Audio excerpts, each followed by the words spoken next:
Hello students, I am Jitendra Singh. Welcome to Anand institute YouTube channel. आज हम class 8 के एक बहुत ही महत्वपूर्ण टॉपिक द प्रीपोजिशन के बारे में स्टडी करेंगे। द प्रीपोजिशन, जिसे हम संबंध बोधक भी कह सकते हैं हिंदी के अंदर। अब इसकी डेफिनेशन क्या है वो देख लेते हैं सबसे पहले कि प्रीपोजिशन होते क्या है, इनका यूज़ कहाँ पे करते हैं, वो सारी चीज़ें हम यहाँ पे देखेंगे। ए preposition is a word that show the position और रिलेशन ऑफ ए नाउन और प्रोनाउन विथ अदर वर्ड। यानी कि प्रीपोजिशन जो होता है वह शब्द है जो पोजीशन यानी कि स्थिति और रिलेशन का मतलब हो गया संबंध, जैसा कि यहाँ से भी पता ही चलता है संबंध बोधक है ये। तो ये जो है स्थिति या संबंध जो है वो शो करता है किसी भी नाउन या प्रोनाउन के साथ में, यानी कि किसी भी संज्ञा या सर्वनाम के साथ में उसके संबंधों को बताने वाला जो शब्द है उसी को हम कहेंगे प्रीपोजिशन यानी कि संबंध बोधक कहेंगे। अब देखिए यहाँ पे एक नोट लिखा है मैंने कि प्रीपोजिशन जो भी लगाएंगे हम, प्रीपोजिशन का जहाँ हम यूज़ करेंगे तो वो हमेशा जो भी आपके नाउन है यानी कि जो संज्ञा है या जो प्रोनाउन है यानी कि जो सर्वनाम है उसके जस्ट पहले जो है वो प्रयुक्त होते हैं। तो इस चीज़ का आप ध्यान रखना कि प्रीपोजिशन जो है वो हमेशा नाउन या प्रोनाउन के बिफोर यानी कि पहले उनका यूज़ करते हैं। अब यहाँ पे देखो some important preposition and their uses. यहाँ पे हम देखेंगे कुछ महत्वपूर्ण प्रीपोजिशंस हैं जिनके बारे में हमें स्टडी करनी है, जो आपके एग्जाम के अंदर आएंगे, जो आपके सिलेबस के अंदर हैं। तो यहाँ पे देखिए जैसे कि at, by, for, in, from, with, about, along, among, between, into, since, under, on, etcetera. इस तरह से बहुत सारे जो हैं वो प्रीपोजिशंस हैं जिनके बारे में कुछ इंपॉर्टेंट प्रीपोजिशन के बारे में हम स्टडी करेंगे। सबसे पहले आता है अपने एट। अब देखिए इस एट का यूज़ कहाँ कहाँ पे होता है वो चीज़ें आपको ध्यान में रखनी है। सबसे पहले देखो इसके मेनली बहुत सारे यूज है, लेकिन आपको मेनली जो है वो दो यूज इसके ध्यान में रखने हैं। बेसिक लेवल से आपको इसकी स्टार्टिंग करनी है तो आपको पहले इसका जो बेस है वो आपको इसका ध्यान में होना चाहिए। तो सबसे पहले जो एट है तो वो हम उसका यूज़ कहाँ पे कर सकते हैं। तो सबसे पहला इसका यूज घड़ी का समय बताने के लिए, यानी कि एग्जैक्ट जो टाइम है वो बताने के लिए हम इसका यूज़ कर सकते हैं। वहाँ पे टाइम को बताने के लिए उससे जस्ट पहले जो है हम एट का प्रयोग कर सकते हैं। फॉर एग्जाम्पल के लिए जैसे कि यहाँ लिखा हुआ है Ravi will come eight 5 o'clock। तो ये अपने 5 o'clock जो है वो अपने घड़ी का टाइम है। तो इस घड़ी के टाइम को दर्शाने के लिए, एग्जैक्ट उसको दर्शाने के लिए यहाँ पे हमने एट का प्रयोग किया है। तो इसी तरह से और भी कोई सेंटेंस दे रखा हो जहाँ पे कोई घड़ी का समय दे रखा हो और आपको यहाँ पे ब्लैंक दे रखा हो, खाली जगह दे रखी हो, और फिर आपको कहे कि यहाँ पे आपको जो भी प्रीपोजिशन है उसका राइट प्रीपोजिशन जो है उसका यूज़ करना है ना। तो यहाँ पे आपको ध्यान में रखना है अपना रूल्स की घड़ी का समय दर्शाने के लिए या उसको बताने के लिए हमेशा एट का यूज़ करते हैं। फिर एट का और यूज़ कहाँ पे होता है नेक्स्ट, तो दूसरा है यहाँ पे अपने कि छोटे स्थान के लिए हमेशा एट का प्रयोग करते हैं और बड़े स्थान के लिए इन का प्रयोग होगा। तो ये दोनों चीज़ें आपको ध्यान में रखनी है। जैसे कि किसी सेंटेंस के अंदर दो जगह के बारे में दे रखा है तो उन दोनों में से जो छोटी जगह होगी तो वो छोटी जगह को दर्शाने के लिए हम एट का यूज़ करेंगे और उससे जो बड़ी जगह होगी उसको दर्शाने के लिए हम उससे पहले इन का यूज़ करेंगे। कैसे, देखिए जैसे कि यहाँ पे लिखा हुआ फर्स्ट एग्जाम्पल है I live at Rajasthan in India. तो अब यहाँ पे देखो दो जगह का नाम आया है, एक तो राजस्थान का नाम आया है, एक इंडिया का नाम आया है। तो इंडिया बड़ा है और राजस्थान उसकी तुलना में छोटा हो जाएगा क्योंकि राजस्थान उसका एक स्टेट है, इंडिया पूरा कंट्री है अपना, बहुत बड़ा है। तो यहाँ पे जैसे कि अकॉर्डिंग टू रूल्स बड़े स्थान से पहले आपको किसका प्रयोग करना है, इनका प्रयोग करना है। और जो छोटा स्थान है, क्योंकि इंडिया की तुलना में राजस्थान छोटा है तो यहाँ पे राजस्थान से पहले हमने एट का प्रयोग किया है। तो इसी तरह से ध्यान रखना छोटे स्थान के लिए एट का प्रयोग और बड़े स्थान के लिए हम इनका प्रयोग करते हैं। एक और एग्जाम्पल देखते हैं हम, देखिए जैसे क्या लिखा हुआ I live at Nehru Nagar इन सियोगंज। तो यहाँ पे देखिए बिल्कुल बेसिक है, आपका ही शहर का उदाहरण हो गया कि हम जो हैं वह नेहरू नगर में रहते हैं, कहाँ पे, सियोगंज के अंदर। तो सियोगंज जो है वो बड़ा हो जाएगा और नेहरू नगर उसका एक हिस्सा है, उसकी कॉलोनी है, उसका भाग है, तो ये छोटा है, तो इसलिए यहाँ पे हमने एट का यूज़ किया है। तो इन चीज़ों का आप अच्छे से ध्यान रखिएगा। फिर नेक्स्ट अपना प्रीपोजिशन आता है ऑन। ऑन का यूज कहाँ पे करेंगे, ये तो ऐड का यूज हो गया। अब अपने को ध्यान रखना है ऑन का यूज कहाँ पे करना है, कैसे प्रयोग करेंगे हम।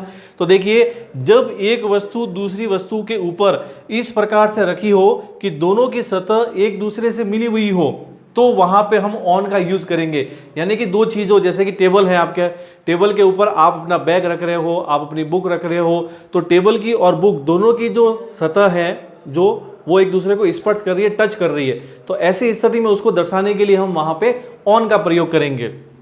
एग्जाम्पल के लिए देखिए, Rohan is sitting on a chair, यानी कि रोहन जो है वह चेयर यानी कुर्सी के ऊपर बैठा हुआ है। तो कुर्सी की सतह और रोहन ये दोनों एक दूसरे को टच कर रहे हैं, स्पर्श कर रहे हैं। तो इस स्थिति को दर्शाने के लिए हम यहाँ पे ऑन का यूज करेंगे। इस चीज को आप ध्यान रखिएगा। अभी और भी आएंगे, जैसे कि कोई आपके ऊपर चीज है तो उसको दर्शाने के लिए अलग उसका यूज होगा, लेकिन ऑन का यूज कहाँ पे करेंगे, इस चीज का अच्छे से ध्यान रखना कि चीज ऊपर रखी हुई हो लेकिन दोनों की सतह जो है वह एक दूसरे को टच करती हुई होनी चाहिए। तो उस स्थिति में हम ऑन का यूज करेंगे। इसके अलावा ऑन का यूज कहाँ करते हैं, जो हमने त्योहार है, समारोह है, यानी कि फेस्टिवल्स हैं, जो ओकेजन्स हैं वो आते हैं, तो उनको दर्शाने के लिए भी उनसे भी जस्ट पहले जो है हम यहाँ पे ऑन का यूज करते हैं। जैसे कि she came to me on Diwali, तो ये दिवाली जो है अपने त्योहार हो गया, फेस्टिवल हो गया, तो इससे जस्ट पहले भी यहाँ पे ऑन का यूज किया गया है। यानी कि जो भी फेस्टिवल्स होते हैं, जो भी ओकेजन होते हैं, उन ओकेजन को दर्शाने के लिए उनसे जस्ट पहले हमेशा ऑन का यूज करते हैं। इसका एक और यूज है जो आपको ध्यान रखना है कि जैसे कि जो तारीख है यानी कि डेट है या जो दिन है, डे है, उसको बताने के लिए भी ऑन का यूज किया जाता है। जैसे कि फ्राइडे, तो ये अपने दिन हो गया, तो यहाँ जस्ट इससे पहले हमने यहाँ पे लिख दिया ऑन फ्राइडे, तो यहाँ पे ऑन का यूज हो जाएगा। उसी तरह से जैसे कि यहाँ पे ये डेट हो गई 10 मार्च, तो यहाँ पे भी इससे पहले हमने ऑन का यूज कर दिया। तो इस तरह से तारीख या डेट या जो भी डे है उसको दर्शाने के लिए भी ऑन का यूज करते हैं। अब नेक्स्ट है अपना थर्ड प्रीपोजिशन इन।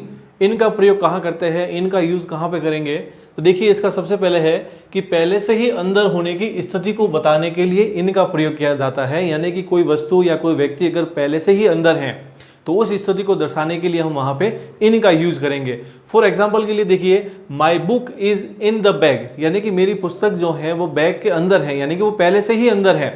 तो यहाँ पे इस स्थिति को दर्शाने के लिए यहाँ पे इसका इन का यूज किया गया है। तो आपके एग्जाम के अंदर इसी तरह से क्वेश्चन आएंगे, यहाँ पे ये लिखा हुआ नहीं होगा, हो सकता है यहाँ पे ब्रैकेट के अंदर आपको इन, ऑन ऐसे इस तरीके से दे रखे हो। इन दो में से किसी एक का यूज करना है आपको, सही प्रीपोजिशन, करेक्ट प्रीपोजिशन का यूज करना है।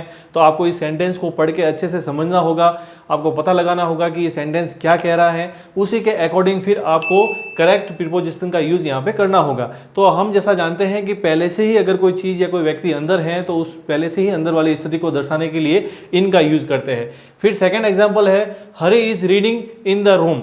हरी जो है कमरे के अंदर पढ़ रहा है, यानी कि वो पहले से ही अंदर बैठा हुआ है और पढ़ रहा है, तो उस पहले से ही अंदर के भाव को दर्शाने के लिए इनका यूज करते हैं। फिर देखिए इनका नेक्स्ट यूज कहाँ पे होता है, एक तो ये हो गया, दूसरा है किसी नगर में रहने के लिए भी इनका प्रयोग करते हैं। जैसे कि आप जहाँ पे रह रहे हैं वहाँ पे उस स्थिति को दर्शाने के लिए भी इनका प्रयोग कर सकते हैं। जैसे कि यहाँ पे लिखा हुआ होगा, देखिए, आई लिव इन जयपुर, यानी कि मैं जयपुर में रहता हूँ। आई लिव इन सिंहगंज, मैं सिंहगंज में रहता हूँ। तो इसी तरह से भाव, जहाँ रहने का भाव है, जहाँ रह रहे हैं आप, तो उसको दर्शाने के लिए भी इनका प्रयोग किया जाता है। फिर देखिए इनका एक और यूज है, समय सूचक या अवधि सूचक।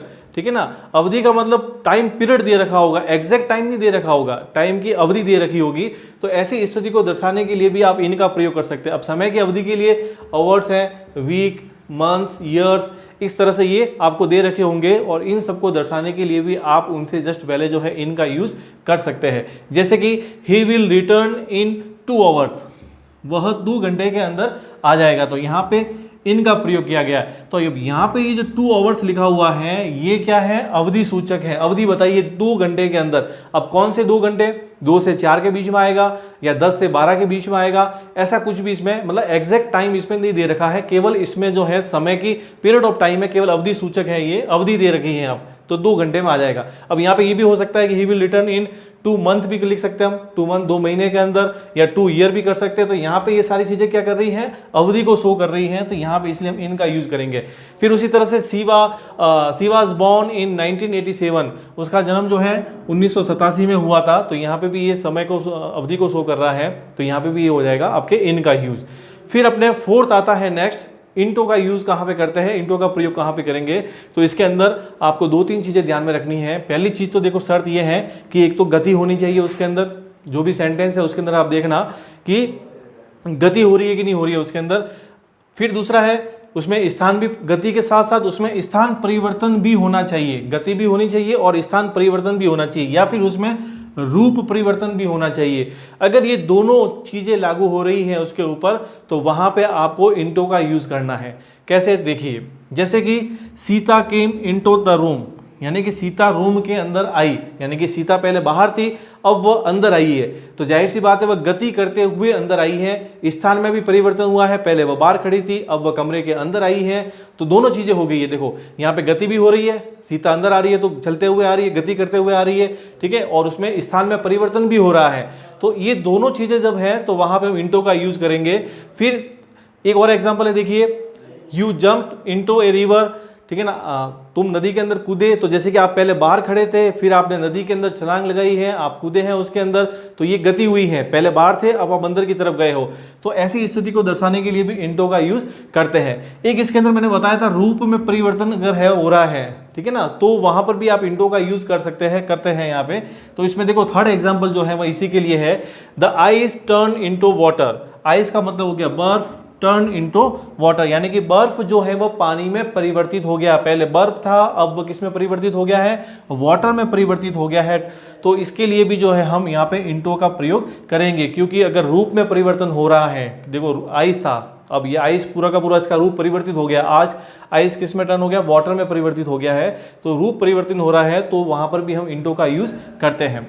फिर अपना नेक्स्ट आता है फिफ्थ, बिटवीन का प्रयोग। तो बिटवीन का प्रयोग कहाँ पे करेंगे, तो इसके अंदर एक ही चीज है जो आपको ध्यान में रखनी है कि कोई भी दो व्यक्ति या वस्तुओं के बीच के अंदर कोई चीज है या उसके बीच के भाव को दर्शाने के लिए भी जो है बिटवीन का प्रयोग किया जाता है। इसको अच्छे तरीके से याद रखिएगा, बिटवीन का प्रयोग कहाँ पे करेंगे, दो व्यक्ति या दो वस्तुओं के बीच के अंदर का भाव जो है उसको दर्शाने के लिए बिटवीन का यूज करते हैं। जैसे कि देखिए, distribute the sweets between Sita and Gita, तो यहाँ पे दो है, सीता एंड गीता, इन दोनों के बीच में जो है यहाँ पे मिठाई बांटने की बात हो रही है। डिस्ट्रीब्यूट का मतलब बंटवारा करना, बांटना, स्वीट का मतलब हो जाएगा मिठाई, यानी कि डिस्ट्रीब्यूट द स्वीट बिटवीन, इसलिए यहाँ पे बिटवीन का प्रयोग हुआ। क्यों हुआ, क्योंकि यहाँ पे दो हैं, सीता है और गीता है, इसलिए यहाँ पे हम बिटवीन का यूज करेंगे। अगर यहाँ पे एक और नाम दे रखा होता तो दो से अधिक हो जाता, तो फिर यहाँ पे बिटवीन का यूज नहीं होता। बिटवीन का यूज केवल दो व्यक्ति या फिर कोई दो वस्तु है तो उनके बीच की स्थिति को दर्शाने के लिए, बीच के भाव को दर्शाने के लिए ही बिटवीन का प्रयोग करते हैं। अब आते हैं हम अपना नेक्स्ट 6 है, एमोंग का प्रयोग कहाँ करेंगे, तो ये इससे थोड़ा आगे बढ़ेंगे हम। एमोंग का प्रयोग होता है दो से अधिक व्यक्ति या वस्तुओं के बीच के भाव को दर्शाने के लिए हम एमोंग का प्रयोग करते हैं। तो मैंने अभी आपको यहाँ पे बताया था पहले, जैसे कि अगर यहाँ पे सीता, गीता और अगर एक और नाम लिखा होता, यहाँ पे और कोई दे रखा होता तो 3 हो जाते, 3 नाम हो जाते, तो यहाँ पे बिटवीन की जगह फिर हम एमोंग का प्रयोग करते, ठीक है। अगर 2 है तो बिटवीन और 2 से ज्यादा है तो एमोंग का प्रयोग करना है। तो इन दोनों एक दूसरे से कनेक्ट है, आप ध्यान रखिएगा। तो यहाँ पे यही बताया गया है कि 2 से अधिक व्यक्ति या वस्तु है तो उसके लिए एमोंग का प्रयोग करना है। फॉर एग्जाम्पल के लिए देखिए, distribute the mangoes among all the student. अब यहाँ पे देखिए ऑल द स्टूडेंट्स, ठीक है ना, और डिस्ट्रीब्यूट का मतलब बांटना, यानी कि आम जो है सभी विद्यार्थियों के बीच में बांट दो। तो बहुत सारे विद्यार्थी हो गए, यहाँ पे 2 नहीं है, 2 से ज्यादा है, बहुत सारे हैं, तो इसलिए यहाँ पे हमने एमोंग का यूज जो है वो किया है। नेक्स्ट प्रीपोजिशन है अंडर। अंडर का यूज कहाँ पे करेंगे हम, देखिए कि जब कोई वस्तु या व्यक्ति किसी के नीचे हो किंतु दोनों की सतह न छूती हो, यानी कि दोनों एक दूसरे को टच नहीं कर रहे हैं, मतलब कोई व्यक्ति या वस्तु है वह किसी के नीचे है, ठीक है ना, और वो दोनों एक दूसरे को जो है वो टच नहीं कर रहे हैं, तो ऐसी स्थिति में हम अंडर का प्रयोग करते हैं। फॉर एग्जाम्पल के लिए देखिए, एग्जाम्पल देखो आपको ज़्यादा समझ में आएगा। A cat was sitting under the table, यानी कि एक बिल्ली जो है वह टेबल के नीचे बैठी हुई है। तो टेबल ऊपर हो गया उसके और वो उसके नीचे है। अब टेबल ऊपर है, बिल्ली कैट जो है वो नीचे है, तो दोनों एक दूसरे को टच नहीं कर रहे हैं लेकिन वो उसके नीचे है। तो ऐसी स्थिति को दर्शाने के लिए अंडर का प्रयोग किया जाता है। फिर अपना नेक्स्ट है अबोव का यूज कैसे करते हैं। तो अबोव के लिए क्या हो जाएगा, देखिए कि जब वस्तु ऊपर हो, अंडर के अंदर तो क्या था, वस्तु नीचे थी, अबोव के अंदर क्या होगा, वस्तु ऊपर है, ठीक है ना, किंतु वह नीचे की वस्तु को स्पर्श न कर रही हो। अब वो वस्तु ऊपर है लेकिन और नीचे की जो वस्तु है उसको टच नहीं कर रही है, तो ऐसी स्थिति को दर्शाने के लिए भी जो है अबोव का प्रयोग करते हैं। जैसे कि देखिए, there is a fan above my chair, ठीक है ना, तो यहाँ पे अबोव फैन, यानी कि आपके जो घर में फैन है, अपने सबके अंदर फैन है, पंखे लगे हुए हैं, तो वो अपने ऊपर है, तो वो अपने को जो है टच नहीं कर रहा है, वो अपने ऊपर है, हमारी सतह और उसकी सतह जो है एक दूसरे को टच नहीं कर रही है। तो ऐसी स्थिति को दर्शाने के लिए, यानी कि कोई वस्तु अपने से ऊपर है और वो एक दूसरे को टच नहीं कर रहे हैं, तो ऐसी स्थिति को दर्शाने के लिए अबोव का यूज करते हैं। तो there is a fan above my chair, यानी कि मेरी कुर्सी के ऊपर जो है वह पंखा है, ठीक है, तो ऐसी स्थिति को लिए अबोव का यूज करते हैं। फिर नेक्स्ट आता है अपना एक्रॉस का प्रयोग। एक्रॉस का प्रयोग कहाँ करेंगे, देखिए कि किसी स्थान से दूसरी ओर यानी कि एक स्थान पे हो और दूसरी और जा रहे हो, जस्ट उसके अपोजिट साइड के अंदर जाने के लिए अथवा पार करने के लिए, तो उसके लिए हम एक्रॉस का प्रयोग करते हैं। यानी एक स्थान पे आप हो, उसके जस्ट ऑपोजिट साइड में आप जा रहे हो या उसको पार करके जा रहे हो, तो ऐसी स्थिति को दर्शाने के लिए एक्रॉस का प्रयोग किया जाता है। देखिए एग्जाम्पल देखिए, देयर इज ए हट अक्रॉस द रिवर। हट का मतलब हो गया झोपड़ी, अक्रॉस द रिवर, रिवर का मतलब हो गया नदी, यानी कि वहां पे एक झोपड़ी है, कहाँ पे, नदी के उस पार, क्योंकि यहाँ पे अक्रॉस का प्रयोग हो गया है, ठीक है ना। तो यानी कि नदी के उस पार जो है वो झोपड़ी स्थित है। फिर उसी तरह से Sita lives across the field, field का मतलब हो गया खेत, यानी कि सीता जो है खेत के उस पार रहती है, यानी कि उस पार की स्थिति को दर्शाने के लिए, दूसरी ओर की स्थिति को दर्शाने के लिए जो है वो अक्रॉस का प्रयोग किया जाता है। फिर अपना लास्ट है एलोंग का प्रयोग कहाँ पे करेंगे, तो लंबाई के किनारे किनारे चलने, मतलब कोई चीज़ है किनारे किनारे, उसके किनारे किनारे या उसके सहारे सहारे आप चल रहे हो या जा रहे हो, ठीक है, या उसके किनारे किनारे वो चीज़ स्थित है, तो वो भाव दर्शाने के लिए भी हम एलोंग का प्रयोग करते हैं। कैसे, देखिए, we walk along the road, यानी कि हम सड़क के किनारे किनारे या सहारे सहारे चल रहे हैं, ठीक है ना। तो इस स्थिति के लिए जो है हम यहाँ पे एलोंग का प्रयोग करेंगे। फिर जैसे कि दूसरा है she ran along the railway line, ठीक है ना। रेन यानी दौड़ना भागना, एलोंग का मतलब वही सहारे सहारे या किनारे किनारे, रेलवे लाइन का मतलब पता ही आपको कि वह रेलवे लाइन के किनारे किनारे दौड़ रही है या भाग रही है। तो इस स्थिति को दर्शाने के लिए, यानी कोई भी लंबाई के किनारे किनारे चलने या वहाँ पे स्थित होने के भाव को दर्शाने के लिए एलोंग का प्रयोग किया जाता है। तो इस प्रकार स्टूडेंट्स अपने जो प्रीपोजिशंस वाला टॉपिक है वह आपके कंप्लीट हो गया है। आई होप आपको ये अंडरस्टैंड समझ में आया होगा। आपको इसका जो होमवर्क आपको दिया जाएगा वो आपको अपनी नोटबुक में कंप्लीट करके रखना है। जब भी स्कूल ओपन होगी वो आपके चेक किया जाएगा। Thanks for watching. जय हिंद, वंदे मातरम।